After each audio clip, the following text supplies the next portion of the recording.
আরেকটি মামলায় আপনারা জানেন যে শিক্ষা ব্যবস্থার ধ্বংসকারী এবং আমাদের বই পুস্তকে নবীজি সহ আমাদের ধর্মের উপর আঘাত করে অন্য ধর্মকে প্রাধান্য দিয়ে কোমলমতি শিশুকে তার ধর্ম থেকে বিচ্ছিন্ন করার জন্য যে একটি অপপ্রয়াস সৃষ্টি করেছে এই দীপুমণি।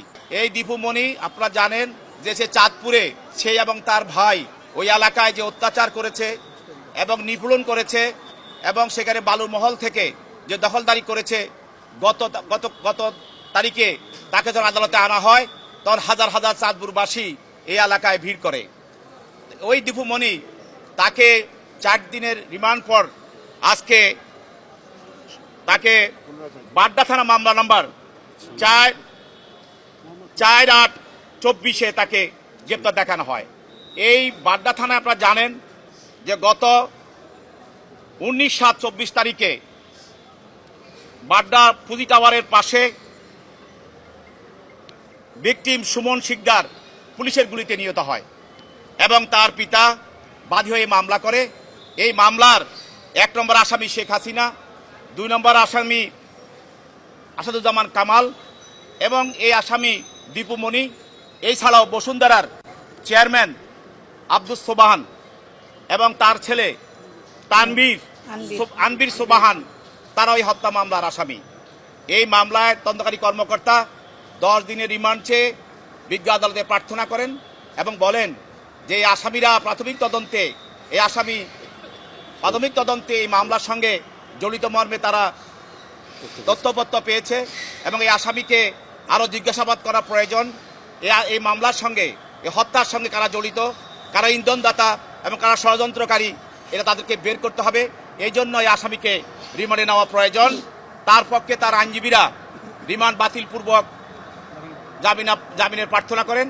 বিজ্ঞ আদালত উভয় পক্ষের বক্তব্য শোনার পর এই আসামির বিরুদ্ধে 4 দিনের রিমান্ড মঞ্জুর করেন। আপনারা জানেন আরেকটি মামলা, এটা হলো বাটারা থানা মামলা 5/8/24। এই মামলায় 19/7/24 তারিখে সেই বাটারা এলাকায় সুমন শিকদার নামে এক ব্যক্তিকে গুলি করে হত্যা করা হয়।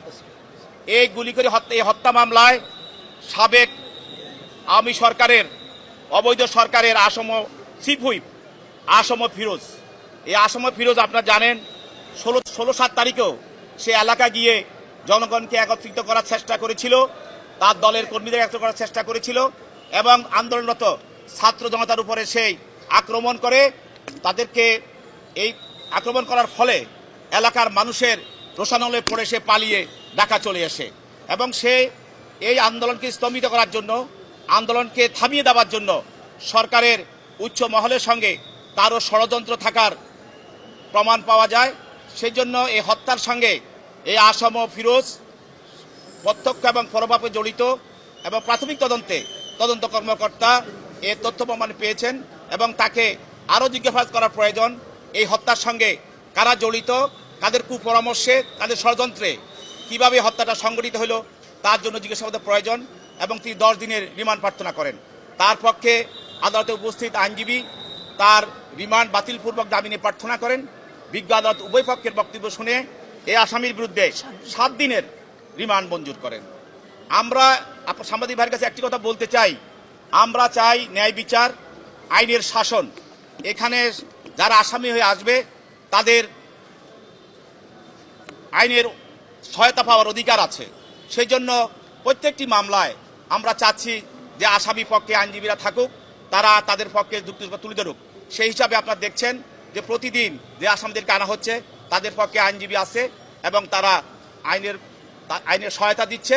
আমরা চাই এইটা অবশ্যই তাদের এই আইনের সহায়তা পাওয়ার বিষয়টা ইনশাল্লাহ কন্টিনিউ করবে এবং আমরাও চাই যে আইনের শাসনের মাধ্যমে এই বিচার ব্যবস্থা একটি নিরপেক্ষ অবস্থায় পৌঁছুক। সবাইকে ধন্যবাদ।